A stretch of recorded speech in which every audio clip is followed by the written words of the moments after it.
Hey, what's up guys? Dave from the Military Millionaire community, and we're doing a short series about securities investing, stocks and bonds, in which we talk about some of the pros and cons for stock market investing. Now, traditionally, I know this channel has been mainly real estate focused and personal finance, but I wanted to change it up a little bit and I wanted to talk about stocks because I get asked about it all the time. So we're doing a little bit of education on it as well as some of my thoughts on it. And today we're going to talk about good and bad security investment strategies.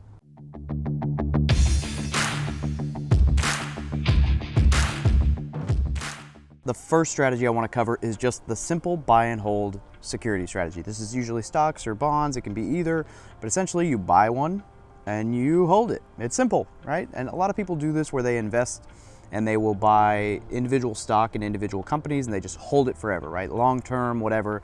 Warren Buffett does this where he'll buy like a large stock in, say, Coca-Cola, and he'll just plan on owning it for a very long time. Now he does sell, but you know, the point is that you don't fall victim to the emotional volatility of the stock market, and you instead invest long term and you understand the market's going to go up and down, it's going to have its swings, and you don't get emotional. I like this strategy because one of my biggest complaints about the stock market is that it's emotional and people are fickle and you're betting kind of with people's emotions and their swings. So investing long-term kind of mitigates that. So I'm a fan as long as you do your due diligence in researching a company like we talked about in the last video. The next strategy I want to talk about is dollar cost averaging. And dollar cost averaging is as simple as just investing the same amount every single month, no matter what. This is great for like index funds, or it works in 401ks, IRAs. For example, your thrift savings plan, this is dollar cost averaging at its finest. You input 5% or 10% or hopefully more percentage of your paycheck every single month, like clockwork, no matter what the market does. So when the market goes up and stocks are $100 a share, if you spend $1,000 a month,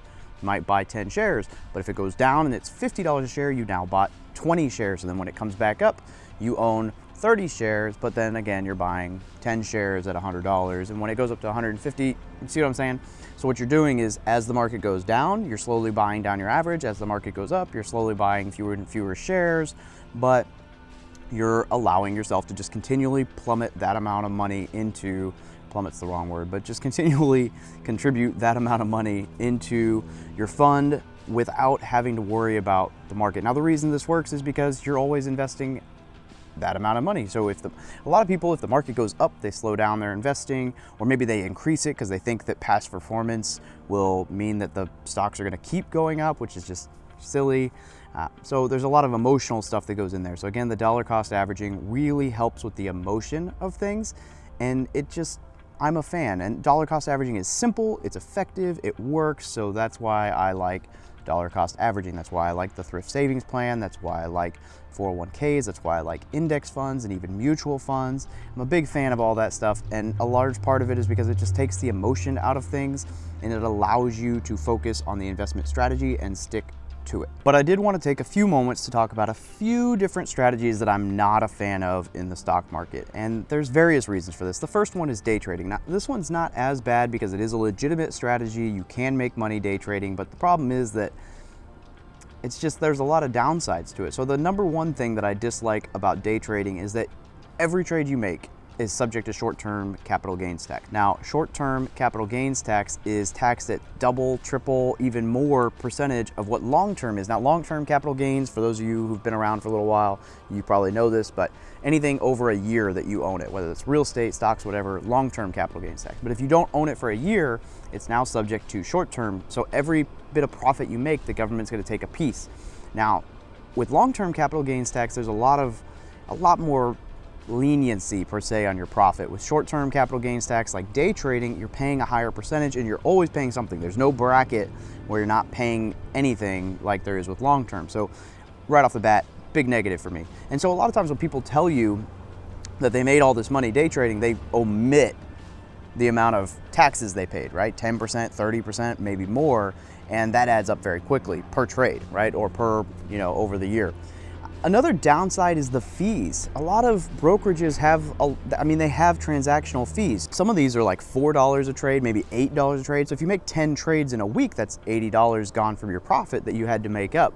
And like Robinhood will allow you to day trade without extra fees, but you have to have $25,000 sitting in the account. If you don't have $25,000 sitting in the account, you can only make 3 day trades at all, and until you're blocked. I think it's like 90 days that they'll block you, and that's just not worth it. To clarify, in case you missed this, day trading is when you buy and sell in the same day, or maybe you buy and sell multiple times. What you're doing is you're buying on a dip and hoping it'll spike, or you're essentially, a lot of day traders don't even care about the stock or the company. What they do is they almost always base it on like the emotional swing trade of people, right? So if they see a dip, they're following patterns, and a lot of it has to do with emotional and psychological patterns from people more so than the stocks, which is just, I mean, again, emotion, so they're probably fairly accurate that way because people are predictably emotional, and it's a shame, but not something that I really want to invest in. And the third reason I'm not a huge fan of day trading, aside from the fees and the taxes, is the fact that day trading isn't easy. And I don't say that like, oh, it's hard, so you shouldn't do it.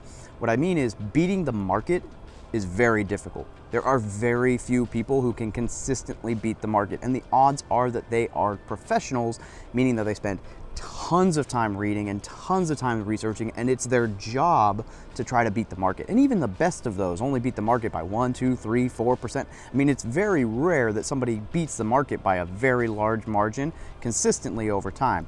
Now, it can happen, but it's very rare, and it seems to be that margin shrinks the longer somebody is in the trading. So if you look at like a 1 month period, maybe someone beat it by 20%, but if you look at like a 10-year period, that same person probably did not, right? It's very, very, very rare, and these guys are absolute professionals. So you're competing with guys who do this for a living, but you're doing it early in the morning or whatever without a whole lot of time to do all the research and all that. There's a lot of time and effort that goes into day trading. And even if you earned an extra 1% a week, 2% a week, which is pretty good returns, I don't know that I'd want to spend 5 hours or 6 hours or 10 hours a week doing that. If I buy a property, once I buy that property, I spend less than an hour a month on it because I have a team and a property manager and all this other stuff. So I'm not a huge fan of day trading on the principle that it takes a lot of time and a lot of effort, and it's never going to be passive, ever.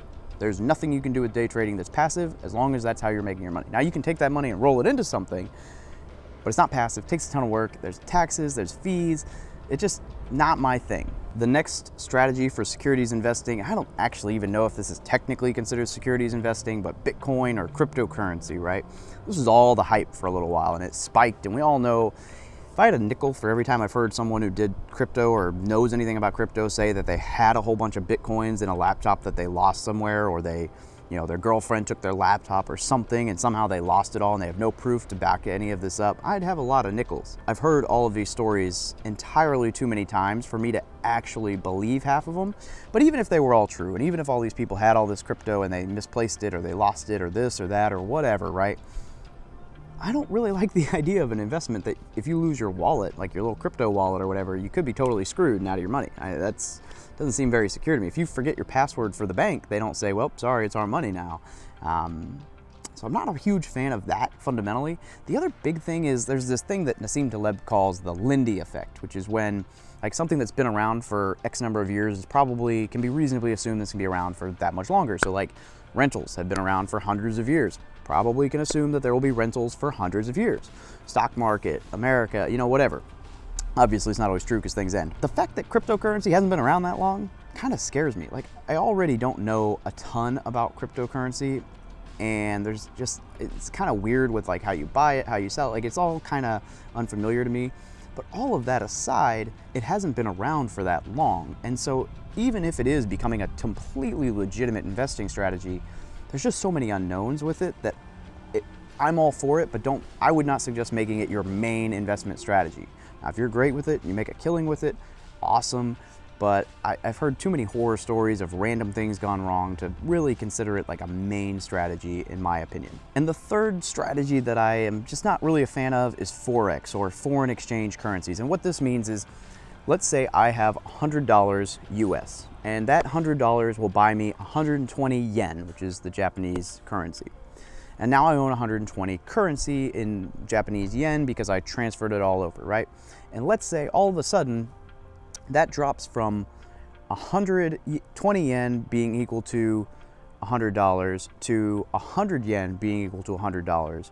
and then I take my 120 yen and I transfer it back into US dollars, and now I have $120. So I earned a 20% return just by banking on which country's currency was going to go up and down. Now, there's a whole legitimate business to this. It is possible to make money with Forex.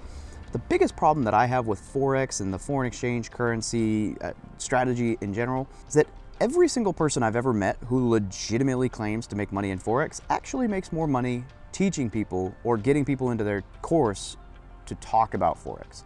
So for example, multi-level marketing, Bill knows this guy who makes tons of money in Forex, and so Bill will try to get you into the course because there's an affiliate fee for getting you into this course to teach you about how this guy made hundreds of $1 million in Forex, even though Bill doesn't make any money in Forex.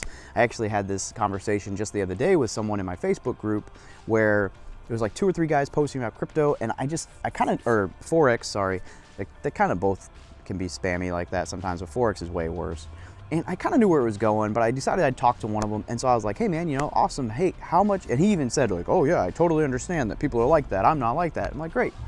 It's like, how much money do you make investing in Forex? Oh, well, I'm just getting started. Okay. Well, my mentor makes, 8 figures. Well, does your mentor make 8 figures doing Forex, or does your mentor make 8 figures because he got all of you into this course? And I'm sure there's people out there who make this money, but this is just another occurrence of somebody who hasn't made any money yet with it, who's making money getting people into this platform with this proven proprietary system, whatever, with a guy that, I don't know what to tell you. Like, I just don't know. The guy who is making all this money, who knows how he's making this money? So a quote that I enjoy, and I think it's Nassim Taleb again who says it, is basically, don't tell me what to invest in or show me what to invest in. Show me your portfolio, right? So if somebody's talking to you about Forex or crypto or any of these strategies that seem kind of like, oh, buy my course and we'll teach you how to do this, we're making all this money, ask to see their tax return. Ask to see their portfolio. Now, I know they don't have to show you their tax return. I mean, we all know that. The president didn't have to show you his tax return when he ran for office. No president should have to show you that. I mean, that's kind of private. But I'll tell you this. If you were to ask me that with real estate, I would probably have to do a lot of redacting, but I would be happy to show you the bottom line on my income expense from my real estate. In fact, at one point, I thought about posting my cash flow from real estate on my website, but a lot of the feedback I got from people was that would seem really cocky, or it would there was just no way to win with doing that, so I didn't want to get into all the weeds on that. But I have no problem showing you my portfolio. I have no problem telling you what I make and what I don't make and being open about all of that. But so Forex has some of the same issues. It's got the short-term capital gains tax, it's got fees depending on who you're trading through, but there's just a lot of like gurus out there who sell these courses and these pipe dreams for making tons of money in Forex, but they don't actually make the money in Forex. They make the money getting you into these courses to talk about how you can make money in Forex. Well, it just seems really back-ended to me, and it just does not. I have yet to meet anybody who legitimately built a business or a portfolio or got really wealthy with foreign exchange currency, or really even crypto for that matter, although I know those people exist. There are definitely some of those. But it's just, and on all of this, anyone who messages you on Instagram and says, Linda, wire me $500, I'll get you $5,000 in the Forex. No. It's a scam, and those are definitely a large portion of the Forex people as well. So just stay free and clear of all that. Okay, now I know this is not an all-inclusive list of ways to invest in securities and especially bonds, but I highlighted these because they're the most common. I think buy and hold and I think dollar cost averaging are great strategies, especially if you don't have a ton of time to be doing your research, doing your homework, although you should research always. But if you don't have a ton of time to be hands-on, those are great ways to just buy something and hold it forever, especially if it's like a dividend stock where it pays you a percentage, right? Like we talked about in the last video, where you're earning a piece of that company's profit through dividends. That's great, right? That's passive, that's cash flow. You can do really well with that. Index stocks with dollar cost averaging, those are great strategies. Most of this channel is about more passive income and long-term income, and not having to like actively make trades and deal with taxes and fees and all that other headache stuff, because if you're active duty military, you don't have a ton of time to deal with all that. For that reason, I wanted to make sure that I threw this out here. Look, you might be able to I've got a friend who does very well in day trading. I've got several friends who do very well in day trading. I just don't think it's a replicable source of investment income for most people, because it takes time that most of you aren't willing to commit, and there's just a lot that goes into it. So just all of this is just cautionary tales, make sure you do your due diligence, find an investment, as always, that you're comfortable with, that you're okay with, and make some money. In the next video, we're going to talk about 5 downsides for securities investing, so it might be worth hanging around for that video next week, just if you are still not sure whether or not stock market is for you. And again, I do invest in the stock market, and I do have a TSP, and I do use 401k, and I have index funds, I have mutual funds. I'm not saying that that's bad, just showcasing some of the different points of views between stocks and real estate. So let me know what you thought of this video down below, and don't forget to subscribe. And do you guys like the whole outdoor thing? Is this better, or should I keep the talking head? Like, let me know, I don't know.